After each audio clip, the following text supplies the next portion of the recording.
తమిళ నటుడు విజయ్ 22 జూన్ 1974 సంవత్సరంలో జన్మించారు. ఒక నటుడు, గాయకుడు మరియు రాజకీయ నాయకుడు. ఆయన తన కెరీర్లో 68 చిత్రాల్లో నటించారు.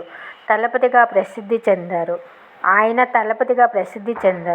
ఆయన ప్రపంచవ్యాప్తంగా అభిమానులను కలిగి ఉన్నారు. విజయ్ గారు తమిళిగా వెట్రి కజగం అనే రాజకీయ పార్టీని స్థాపించారు.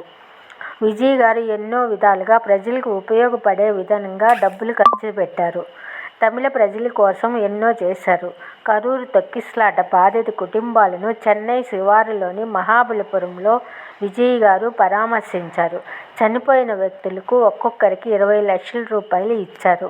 గాయపడ్డ వారికి 5 లక్షలు ఇచ్చి ఎల్లప్పుడూ వాళ్ళకి అండగా ఉంటానని చెప్పారు. ఇలాంటి మంచి వ్యక్తిని తమిళ ప్రజలు ముఖ్యమంత్రిని చేయాలని తమిళ ప్రజలందరూ అనుకోవాలి.